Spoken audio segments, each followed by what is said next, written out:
Alex ইমন নামে একজনকে হত্যা করা হয় এবং 48 ঘন্টার মধ্যে র্যাব 2 4 জনকে অ্যারেস্ট করে এবং পরবর্তীতে আজকে মানে গত রাত 14/8/2026 খ্রিস্টাব্দে আমরা আরো একজনকে গ্রেফতার করি।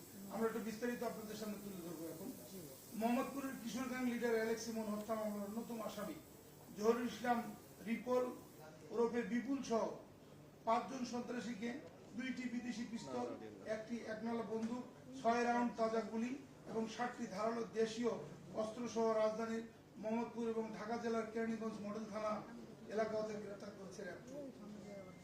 গত 12 এপ্রিল 2026 খ্রিস্টাব্দ মোহাম্মদপুরের রায়ের বাজার বেরিবাদ এলাকায় আধিপত্য বিস্তারকে কেন্দ্র করে কিশোর গ্যাং লিডার ইমন ওরফে অ্যালেক্স ইমনকে প্রকাশ্য দিবালোকে রাস্তার উপর কুপিয়ে হত্যা করে আসামি বিপুল সহ তার সহযোগীরা। উক্ত ঘটনায় মোহাম্মদপুর থানায় 20 জনকে আসামি করে একটি হত্যা মামলা দায়ের করা হয়। এই হত্যা মামলা অজ্ঞাতনামা আসামি রয়েছে। মোহাম্মদপুর থানার মামলা নম্বর 36 তারিখ 13/4/2026 ধারা 302 দণ্ডবিধি। অদ্য 14/8/2026 তারিখ ভোর রাতে র্যাবের নিজস্ব গোয়েন্দা তথ্যের ভিত্তিতে র্যাব 2 জানতে পারে যে কেরানীগঞ্জ মডেল থানাধীন সাক্তা ইউনিয়ন ও খোলামরা এলাকায় কতিপয় চিন্তিত সন্ত্রাসী অস্ত্রধারীগণ অপরাধমূলক কর্মকাণ্ড সংগঠনের উদ্দেশ্যে অবস্থান করছে। প্রাপ্ত তথ্যের ভিত্তিতে র্যাব 2 এর একটি আভিযানিক দল উক্ত এলাকায় বিশেষ অভিযান পরিচালনা করে সাক্তা ইউনিয়নের কোলচর এলাকা হতে অস্ত্রধারী সন্ত্রাসী মোহাম্মদ হৃদয়কে একটি বিদেশি পিস্তল, এই পিস্তলটি একটি নতুন পিস্তল, এই পিস্তলটি হচ্ছে ট্রেল ব্লেজার লাইফ কার্ড নামের একটা মানে এটিএম কার্ডের মধ্যে একটা পিস্তল এবং এখানে একটা লাইট অ্যামুনিশন ছিল এর ভিতরে, 1 রাউন্ড তাজা গুলি এবং সোহেল রানা চায়না সোহেলকে 2টি তরবারি ও 3টি সামুরাই সহ কোলামরা টাউন এলাকাতে অস্ত্রধারী সন্ত্রাসী রাব্বি পিঞ্জিরে রাব্বিকে একটি একনালা বন্দুক, 5 রাউন্ড তাজা গুলি এবং একটি সামুরাই সহ গ্রেপ্তার করে। র্যাব 2 এর আভিযানিক দলটি আসামি পিঞ্জিরে রাব্বির দেওয়ার তথ্য মতে মোহাম্মদপুর এলাকার আলোচিত অ্যালেক্স ইমন হত্যা মামলার 7 নম্বর আসামি জহুরুল ইসলাম ওরফে রিপেল ওরফে বিপুলকে একটি বিদেশি পিস্তল সহ গ্রেপ্তার করে।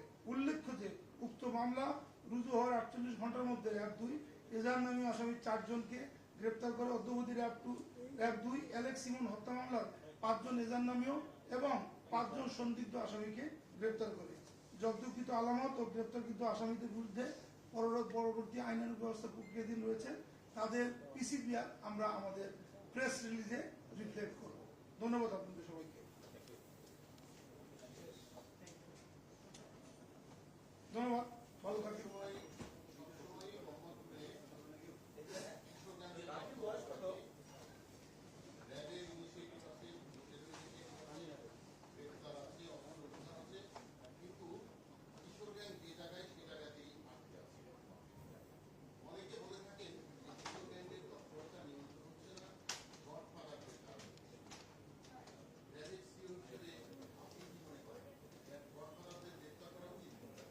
আমরা তো গডফাদারদের গ্রেপ্তার করছি, আমরা তো খুব বেশি নিচের কাউকে খুব বেশি ব্রাঞ্চ গুলোকে হাত দিচ্ছি না। আমরা গডফাদারদেরকে গ্রেপ্তার করছি দেখেই মোহাম্মদপুর আগের তুলনায় অনেকটা স্থিতিশীল এবং আমরা আশা করি অদূর ভবিষ্যতে, নিকট ভবিষ্যতে মোহাম্মদপুর আরো বেশি নিরাপত্তা প্রিয় হবে এবং সবাই নিরাপদে মোহাম্মদপুরে বসবাস করতে পারবে। এবং মোহাম্মদপুরের এগেনস্টে যে হাইপটা যে মোহাম্মদপুর আসলে সিটি অফ গড সেটা অনেক কথা বলা হয়, এগুলো আসলে একটা হাইপ। এগুলো থেকে আমরা মোহাম্মদপুরকে বের করে নিয়ে আসার চেষ্টা করছি, অনেকটা নিয়ে এসছি, নিকট ভবিষ্যতে একেবারে নির্মূল করে ফেলবো বলে আশা করি। ধন্যবাদ।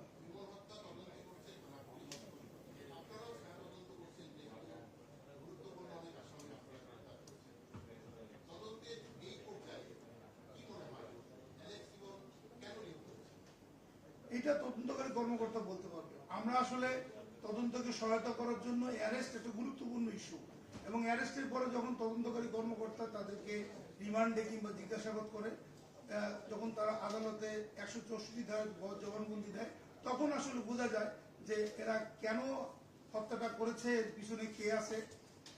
যেহেতু আমরা সরাসরি তদন্তটা করছি না, আমার মনে হয় থানা পুলিশ এই ব্যাপারে ভালো তথ্য দিতে পারবে। ধন্যবাদ।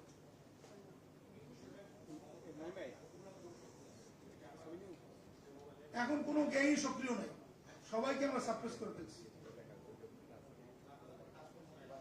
কাজ কাম মানে আপনি কাজ তো সাপ্রেস করলে আরো বেশি ইয়ে থাকে, আরো সচেতন থাকতে হয় আমাদেরকে, কেউ আবার মাথাচাড়া দিয়ে উঠে কিনা। সেজন্য আমাদের এক্সটেন্সিভ পেট্রোল, মোটরসাইকেল পেট্রোলিং, এবং রাতের বেলা আমরা বিশেষ করে বেশি বেশি করে মোটরসাইকেল এবং এই আপনার আমাদের যে টহল, ডাবল কেবিন পিক আপের টহল বাড়িয়ে দিয়েছি। যেসব জায়গায় আমরা মনে করি যে এইসব জায়গায় একটু থ্রেট আছে, সেসব জায়গাগুলোকে আমরা স্পেশাল অ্যাটেনশন দিচ্ছি এবং এর সুফল আমরা পাচ্ছি। আশা করি আপনারাও যদি কোনো তথ্য থাকে যেটা আমাদের আমরা এটাতে কাজ করতে পারি, তাহলে আপনারা অবশ্যই আমাদের তথ্য দিবেন, এই আশা করি। অনেক ধন্যবাদ সবাইকে। আসসালামু আলাইকুম।